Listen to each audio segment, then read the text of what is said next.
Bonsoir Daniel Garçon. Bonsoir. Vous êtes conseiller municipal d'opposition d'Hiver Gauche, président du groupe Saint-Cyr l'école Avançons Ensemble. Vous avez décidé de vous mobiliser contre les nuisances sonores de l'aérodrome de Saint-Cyr. Après la contestation autour de la gare de la Verrière à Saint-Quentin-en-Yvelines, on va parler de la contestation autour de cet aérodrome à présent dans le 7-8.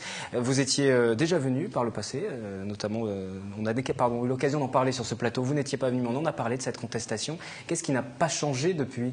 La situation est toujours la même, il n'y a pas eu d'amélioration depuis le précédent reportage. Si vous me permettez, je vais faire un petit retour en arrière sur la présentation. L'aérodrome de Saint-Cyr, c'est un patrimoine historique pour l'aviation civile et c'est aussi un patrimoine historique pour la ville. Saint-Cyr étant le berceau de l'aviation. Voilà, il a fêté son centenaire l'année passée et donc c'est quelque chose auquel les Saint-Cyriens sont attachés et on aura sûrement l'occasion d'en reparler tout à l'heure. Pour ma part, moi je ne suis pas centenaire, mais j'ai une caractéristique par rapport à beaucoup de mes collègues conseillers municipaux, c'est que je suis né à Saint-Cyr-l'École. Donc cette ville, je la connais, cet aérodrome, je le connais depuis que je suis petit, j'y ai fait mon baptême de l'air, j'y ai fait les fêtes de la ville, et donc j'y suis attaché.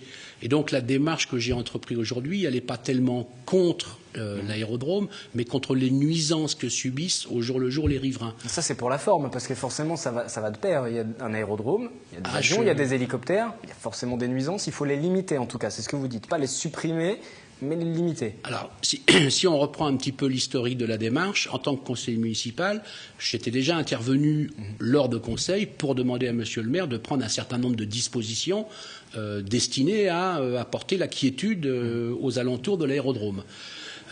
J'ai trouvé que ça n'allait pas assez vite, j'ai trouvé qu'il n'y avait pas assez d'action, j'ai trouvé que les choses ne bougeaient pas et notamment le bruit des hélicoptères devenait de plus en plus proéminent, devenait de plus en plus gênant.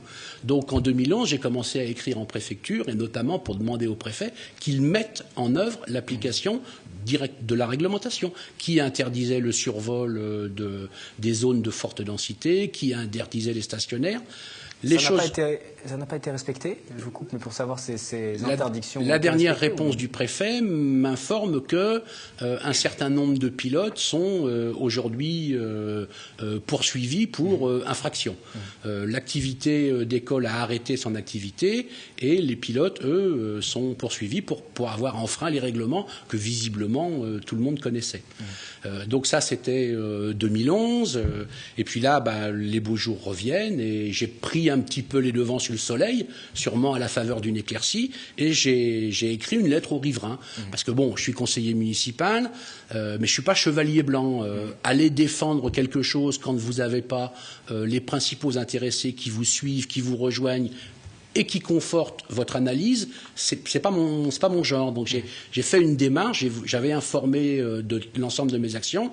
Là, je suis revenu devant les plus proches riverains et je leur ai demandé qu'ils me fassent un retour sur 7-8 questions, comment ils avaient... Et quels sont les retours justement par rapport à ces différentes questions que vous avez posées sur ce sentiment autour des nuisances sur le questionnaire? Les retours aujourd'hui, ils sont clairs. Déjà, le premier, c'est que la quasi-totalité des réponses ne veulent pas la fermeture de l'aérodrome. C'est clair, c'est net, c'est précis.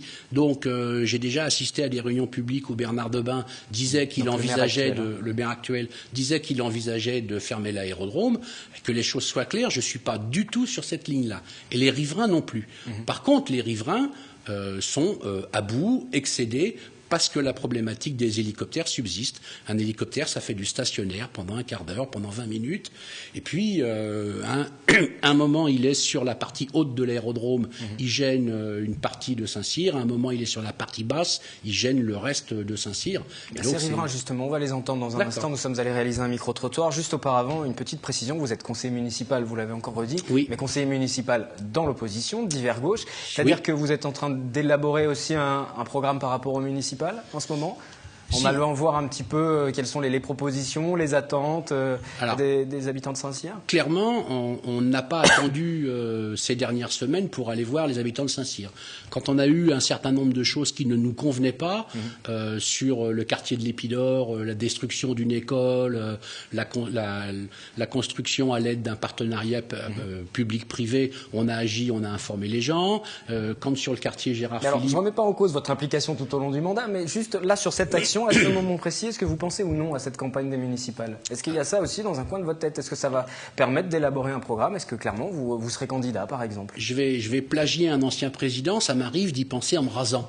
D'accord. Voilà.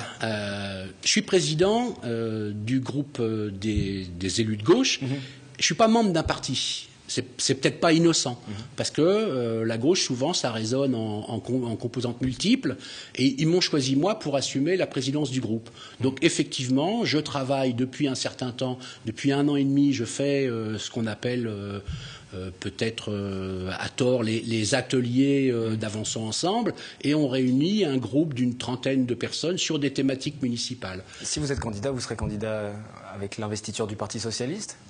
Vous pourrez la demander? Je pense que je serai candidat avec l'investiture des partis qui composent la gauche saint-cyrienne. Sinon, est-ce que je serai candidat tout seul sur mon propre nom? Ça n'a pas de sens. Voilà, pour moi, ça n'a pas de sens. Pour ces quelques précisions autour des municipales, on va se concentrer sur ce dossier de l'aérodrome pour voir aussi comment les choses avancent. Mais c'est tout de même important de préciser qu'il y a des échéances municipales, tout le monde le sait. Et forcément, ça reste dans un coin de la tête quand on aborde les dossiers qui posent problème, comme à la Verrière d'ailleurs tout à l'heure. Alors on va écouter les riverains, voir un petit peu s'ils sentent justement s'ils ont ce sentiment de nuisance sonore autour de l'aérodrome. Non, puisqu'on n'entend pas du tout ici dans ce coin de Saint-Cyr. C'est peut-être les habitants qui sont situés juste à côté. Il y aura peut-être la nouvelle ZAC qui est en cours de construction qui va être très gênée.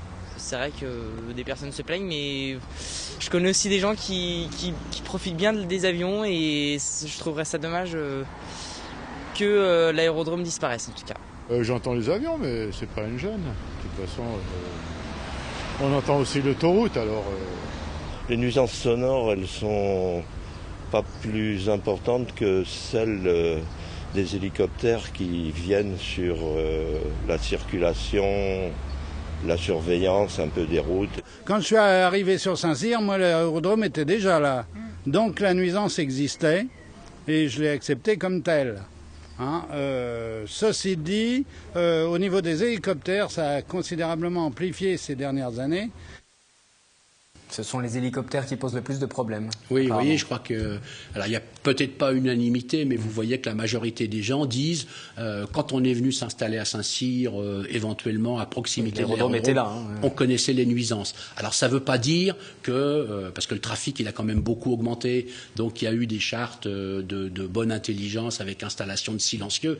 C'est des choses qu'il faut continuer, parce qu'il y a un dialogue qui est avec les utilisateurs de l'aérodrome. Il faut le continuer, mais... Saint-Cyr, c'est un poumon vert, cet aérodrome. Ce que je regretterais, moi, à la limite, c'est que les Saint-Cyriens ont perdu l'habitude de l'utiliser. Beaucoup pensent que c'est une propriété privée. Alors, on ne peut pas s'approcher des avions parce qu'il y a la législation de l'aviation civile, mais on peut facilement aller voir les décollages. Et je pense que si plus de Saint-Cyriens se déplaçaient et allaient voir cet aérodrome, peut-être qu'ils seraient plus enclins à le défendre. Il n'y a pas d'inquiétude autour de la sécurité aussi? Parce qu'il y a eu un accident récemment dans le département des Yvelines, justement un petit avion de ce type qui s'est écrasé. Oui, c'est un avion, d'après les informations que j'ai, qui avait décollé de Saint-Cyr-l'École. Bien sûr, c'est une grande tristesse. C'est des gens qui sont décédés, l'un par l'amour du métier qu'ils voulaient enseigner et l'un qui apprenait ce métier de pilote. C'est un sport mécanique, c'est dangereux. Dire qu'il n'y a aucun problème de sécurité, ce serait nier. Par contre, ça reste un accident, aussi dramatique soit-il, qui est isolé. Suffisamment de normes de sécurité autour de ceci. Il me semble que les pilotes sont des gens, sont des professionnels ou au moins des amateurs très très confirmés, et que on décolle pas comme ça. Il y a toujours des points chauds qui sont faits au démarrage. Et voilà, quand on compte le nombre d'accidents, on en recense que 1 ou 2 sur les 4 aérodromes que compte la région parisienne. Alors on l'a dit, vous êtes venu ce soir nous parler de ces nuisances et ce courrier sonore que vous avez adressé donc aux riverains avec les différentes réponses et qui se focalisent un petit peu autour du cas des hélicoptères. Vous nous avez répondu sur cette question. Dans le micro-trottoir tout à l'heure, on a aussi entendu parler du cas de la ZAC Renard, le futur quartier qui sera très proche. Là aussi, vous serez, j'imagine, vigilant. Un quartier qui devra être aménagé, de nouvelles habitations. Ça va durer sur plus de 10 ans, l'aménagement de cette ville dans la ville, presque. La ZAC Renard, si on la lie à l'aérodrome, elle est forcément construite en dehors de la zone de bruit. puisque c'est la législation. Donc personne ne construit en dehors de la législation. Donc les parties les plus exposées au bruit seront les parties d'activité industrielle. Il n'empêche que si le décollage des hélicoptères continue au rythme où il est aujourd'hui, les riverains proches de la Zacrona seront forcément avec les mêmes troubles que les autres riverains actuels, quoi. Vous avez adressé le courrier aux riverains, vous nous avez fait part de quelques retours que vous avez eus. Quelle sera la suite de l'action à présent? Alors la suite, on a deux appuis qui nous sont assez proches. On a le député Jean-Philippe Mallet et une conseillère régionale Sandrine Grandgambe qui siège à la commission consultative de l'environnement de l'aérodrome réunie par le préfet. Cette commission devrait, parce que traditionnellement elle se réunit en juillet, donc moi je collecte encore un petit peu de réponses, je vais faire une synthèse, je vais approcher le député et la préfecture et je vais demander à ces gens de faire le maximum et de prendre les choses en main pour qu'on trouve une solution. Mon but, moi, c'est pas la disparition des hélicoptères, mais on peut pas laisser une activité qui génère autant de nuisances. Peut-être que les hélicoptères doivent s'éloigner encore un petit peu plus de l'approche banlieue parisienne. Et on suivra bien sûr les évolutions de ce dossier. Merci Daniel Garçon, conseiller municipal à Saint-Cyr-l'École, d'être venu sur ce plateau pour évoquer ces nuisances aériennes à Saint-Cyr. On poursuit le 7-8 et on passe à la chronique de l'innovation ce soir.